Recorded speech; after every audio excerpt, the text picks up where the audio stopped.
Hello everyone and welcome back to AV Chess Lab, or should I say welcome back to yet another beatdown of Magnus on Hikaru. So the game goes e4, e5 and we have a Berlin defense and Magnus chooses the move rook to e1. The main line here of course is pawn to d4 and after the trades on the center, queen captures queen and we reach this position in which black has double pawns on the c file, but he does have the bishop pair giving him counterplay. So after rook to e1, knight goes back to d6, attacking the bishop on e5. But knight takes e5, not worrying about the bishop at all. If knight decides to capture now, we simply take on c6 with the discovered check on the king, winning the game. So for this reason, bishop e7 is played. And now knight takes b5 is a possibility, so bishop to f1 is played. Knight takes e5 and rook takes e5.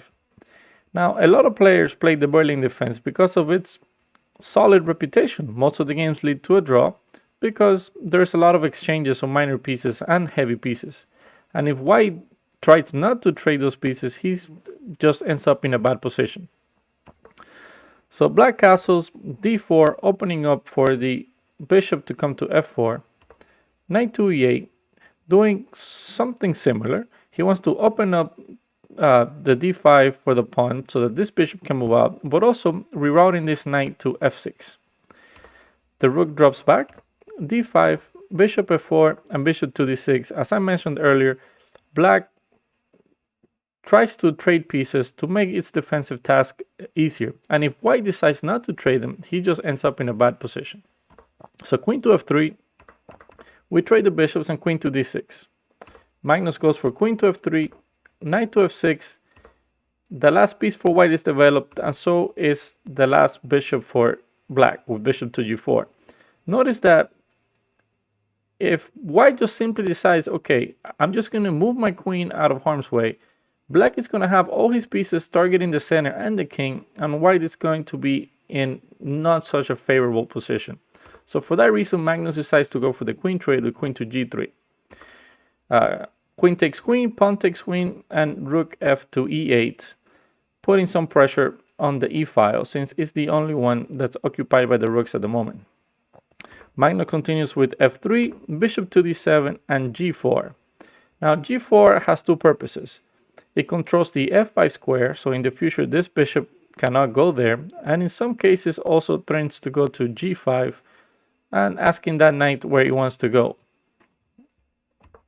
h6 is played, preventing this move. King to f2. In an endgame, kings belong in the center of the board, and if all the pieces get traded, the king could be the most powerful piece that could potentially win the game for you. A trade of rooks happens. Rook to e8, trying to trade the last piece and pretty much offer your opponent a draw. But today, Magnus was not going for this, and he wanted to play, so he goes for rook to c1. c6, a4, and Magnus starts an advancement on the queen side in which he wants to put a pawn on a5 and a knight on c5. Rook to e7 is played, a5, knight to e8, knight to b3, knight to d6, and knight to c5, and we reach this position on the board where this knight and this knight are practically touching each other. Now, which knight is better is the question. So let's take a quick look. This knight is targeting this bishop, and it's also targeting this pawn. While this knight is not really targeting anything, and actually, after a move like b3, as we will see in the game, the knight actually doesn't have a lot of squares to move to. If it ever goes to b5, for example, we can actually trade it for our bishop, and then the pawn on d5 will be weak. So the only real square that this knight can go to is e8. And after bishop c8, that's what Magnus decides to do. He plays the move b3, trying to control the squares that this knight can move to. Now, Hikaru wants to get this knight into the game, so he plays the move g6, and in an attempt to play king to g7 and f5, and if pawn takes, he can capture with the knight, and then put some pressure on the pawn on d4. So c4 is played, and Magnus decides to trade the whole character of the pawn structure. Yes, it's going to have weak pawns on c4 and d4, but at the moment it is very hard to target them, and they do control some very key squares, like the ones highlighted in red. So king to g7, Hikaru continues with his plan, bishop to d3, and f5 occurs in the game. Magnus captures, and bishop goes back to e2. If the knight had taken on f5 instead, then maybe we would have seen bishop takes, since the knight in this position, since it's on a dark square, will be much stronger than the bishop. But since bishop took, Magnus decided to retreat to e2 and not exchange more pieces. The game continues with h5, knight to d3, bishop back to c8. So Hikaru is lacking a plan. He's just waiting for something to happen, maybe try to exchange pieces in the right situations just so the game could become easier for him to play. Magnus now goes for knight to b4, and one idea with this move is to simply play a6, and after pawn takes, he'll capture on c6, and then these two passed pawns will decide the game. Knight to f5 is played, attacking the pawn on d4, so Magnus was forced to push the pawn forward. And here Hikaru makes a committal move that I actually do not like. And the reason I don't like this move is because now Magnus is the one with a passed pawn. So if all the pieces get traded, he's going to have the better of this endgame. Knight to d3, attacking the pawn on c5. So Hikaru has to go and protect. Knight to f4, h4, bishop to d3, g5, knight back, knight to d6. Now, this position is absolutely equal, and blockading the pawn with the knight is probably the best way to go. Always use knights as blockaders. They're the best piece to blockade. Knight to c3, king to f6. Magnus takes the opportunity to take the e file, bishop to d7, and Magnus at this moment decides to remove the blockading piece by playing knight to e4 and trading knights. Knight has to capture, bishop capture, and here again in a super equal position, Hikaru goes for a very committal move. And I think he played it thinking that he was going to somehow get enough counterplay to draw the game.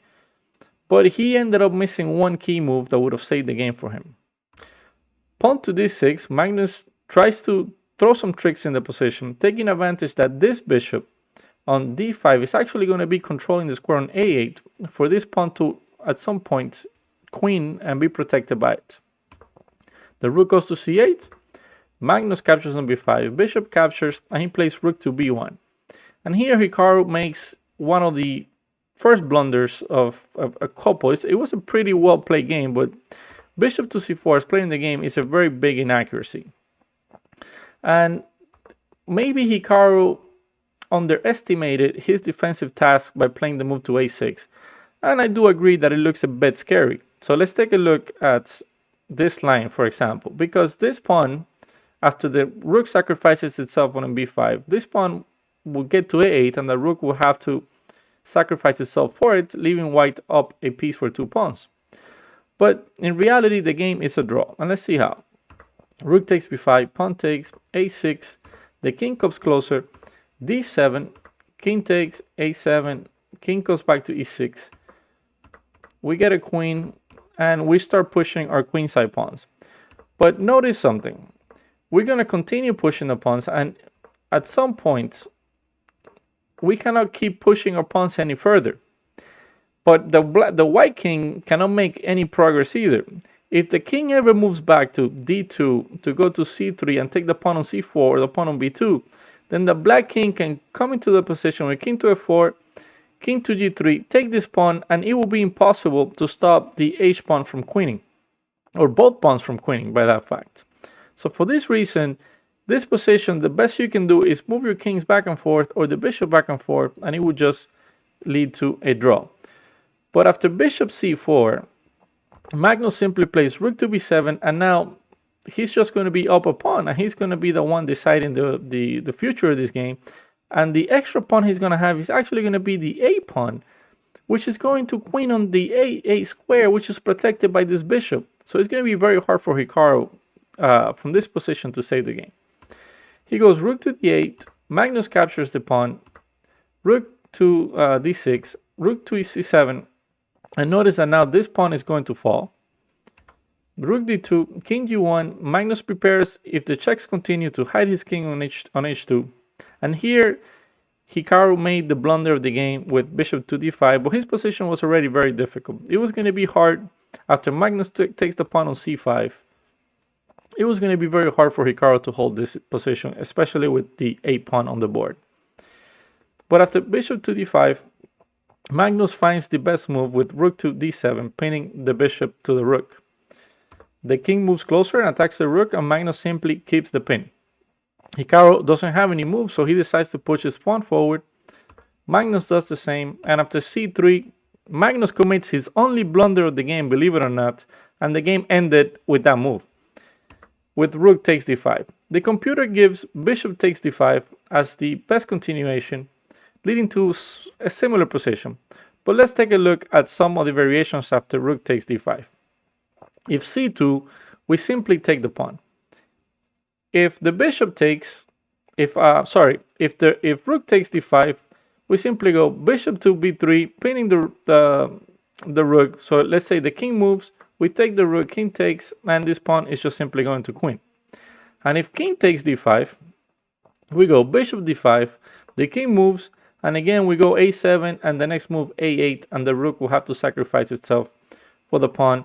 So Magnus, after rook takes d5, Hikaru decided to throw in the towel and call it a day. Thanks for watching. Hope you guys enjoyed this game. Don't forget to smash the like button and subscribe to the channel. As always, stay safe, have a great day, and show respect to your opponent. See you next time.